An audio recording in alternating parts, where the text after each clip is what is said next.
Donc, eh bien, salut tout le monde, c'est Poncho pour Millennium. Aujourd'hui, on se retrouve pour un guide sur la MP7.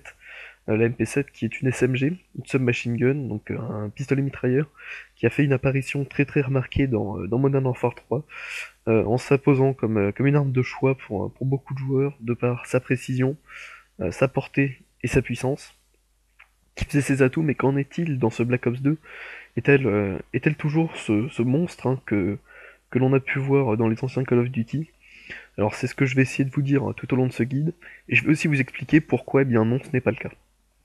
Pour cela, une mêlée générale sur standoff, avec un petit clip solo toujours en introduction. Euh, la MP7 dans MW3, comme je l'ai dit, elle avait l'avantage d'avoir un recul très faible, d'avoir une puissance assez conséquente quant à ses caractéristiques, on va dire, et aussi d'avoir une portée assez énorme. Alors elle a été équilibrée, j'ai envie de dire, dans ce Black Ops 2. Déjà, son recul est beaucoup plus conséquent. Il se ressent beaucoup, donc c'est ainsi que l'arme a été en grande partie, j'ai envie de dire patchée, pas vraiment, mais qu'elle a été en tout cas en grande partie, enfin rendue moins efficace, voilà. On va dire ça comme ça. Donc son recul grandement augmenté, sa portée énormément réduite aussi. Il est beaucoup plus dur de faire des long shoots et d'aligner les ennemis à longue distance. Donc vous combinez une faible portée avec un recul assez conséquent et bien vous obtenez une arme de très courte portée. Et donc tout de suite on en arrive au premier accessoire que vous allez équiper sur cette arme-là, qui va être un viseur laser. Pourquoi? Tout simplement parce que c'est une arme de très courte portée et que il peut vous être extrêmement utile donc d'avoir ce viseur laser pour améliorer votre précision au tir au jugé, et ce qui va vous permettre en fait de gagner du temps et de ne pas avoir à comment dire à viser, parce que le recul se sent beaucoup plus quand vous visez, et donc ainsi ce sera plus facile d'aligner des ennemis puisque vous n'avez pas besoin de les viser, et en plus vous gagnez du temps précieux sans avoir à viser justement. Donc le premier accessoire c'est ce viseur laser. En deuxième, je vous conseille très fortement un chargeur grande capacité. Pourquoi? Parce que cette MP7 elle a des gros défauts que vous n'allez pas réussir à corriger avec des accessoires. Donc, le plus simple, c'est au lieu d'essayer de transformer cette arme en une autre arme qu'elle n'est pas, en essayant d'améliorer ses défauts, on va tout simplement améliorer ses qualités. Donc son tir au jugé, avec le viseur laser, et aussi son nombre de balles. Alors c'est l'arme qui a la deuxième plus grande capacité de sa catégorie, juste derrière le PDW-57 qui en a 50, la MP7 en a 40 de base. Équiper un chargeur grande capacité vous donnera 14 balles de plus, 14 balles de plus qui vous suffiront largement à éliminer un, voire deux ennemis. Et donc en un chargeur vous pouvez enchaîner jusqu'à 5 ennemis si jamais vous le gérez bien, sans avoir à charger. C'est un avantage qui est conséquent, on va dire, qui n'est pas du tout négligeable. Et c'est pour ça que moi je vous conseille donc cette MP7 dans cette configuration là. Alors au niveau des atouts, moi je vous conseille de mettre déjà poids léger, tout simplement parce que ça va vous donner une plus grande mobilité.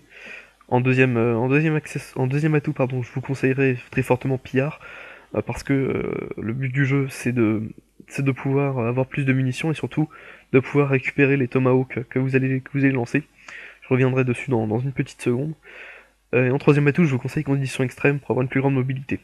Vous pouvez voir dans la vidéo que ce n'est pas du tout les atouts que j'utilisais sauf pour Pillard. J'utilisais gilet pare-balles et masque tactique. C'est pas forcément le choix le plus judicieux, mais en considérant que je joue en mêlée générale, c'est quand même les atouts les plus utiles en mêlée générale, et moi je n'aime pas jouer sans. Mais si jamais on parle d'atouts à proprement parler pour l'arme, on va utiliser alors à ce moment-là poids léger, pillard et conditions extrêmes. Alors ensuite, je vous conseille le Tomahawk. Pourquoi? Tout simplement parce que avec un petit peu d'entraînement, il va vous permettre en fait d'améliorer votre portée. J'entends par là qu'un ennemi qui sera hors de portée de votre arme pourra éventuellement être éliminé avec le Tomahawk. Alors je crois pas que dans cette partie j'ai fait un kill avec parce que je n'ai pas vraiment eu besoin de l'utiliser parce que sur standoff en mêlée générale, c'est surtout les situations à courte portée. Mais, euh, mais imaginez-vous même dans la même map, mais dans d'autres modes de jeu, où éventuellement les ennemis ne seront pas toujours aussi proches de vous, alors à ce moment-là, ça peut être très intéressant d'avoir le Tomahawk. Ensuite, deux grenades paralysantes, tout simplement parce que c'est des grenades que vous allez utiliser avant d'entrer dans les bâtiments, donc toujours dans une optique hein, de combat rapproché. Et donc, en rentrant dans ce bâtiment, vous balancez une paralysante. Ça peut aussi marcher avec des flashs ou même des charges électriques. Hein. Mais bon, moi, je préfère utiliser les paralysantes parce qu'elles sont plus puissantes que les autres. Mais effectivement, vous pourrez, alors à ce moment-là, rusher le bâtiment et, et à ce moment-là, faire votre boulot avec votre petite MP7. Donc voilà, je vous ai un petit peu expliqué la classe avec la classe pardon à utiliser avec cette arme, ses défauts, ses avantages. Maintenant, les tactiques de jeu avec, c'est tout simplement, comme vous le voyez, de rester sur les côtés. Alors là, je suis en mêlée générale, mais ça s'applique à tous les modes de jeu. Vous pouvez voir aussi l'efficacité du viseur laser. Hein. Il n'y avait que sa tête qui dépassait de la botte de foin et pourtant j'ai réussi à l'avoir. Donc vraiment un accessoire à ne pas négliger. Je reprends ce que je disais, donc toujours rester sur les bords de map. Pourquoi? Parce que c'est là que vous avez le plus de chances d'arriver dans des situations de corps à corps. Si vous courez en plein milieu de la map, étant donné que vous avez dans les maps sont faites avec beaucoup de bâtiments qui offrent une vue sur le milieu, vous allez en fait vous retrouver, si vous allez en milieu de map, complètement submergé, dans des tirs croisés, et c'est pas du tout bon pour vous, parce que bah, à ce moment-là, ça voudra dire que vous serez inefficace parce que votre MP7 n'a pas assez de portée, pas assez de puissance pour éliminer des ennemis qui se trouveraient éventuellement dans des bâtiments, comme vous pouvez le voir là. Euh, Même si c'est surtout un défaut de chargeur dans ce cas-là, mais bon. Alors, les killstrikes à utiliser avec. Je vous conseille des killstrikes non mortels.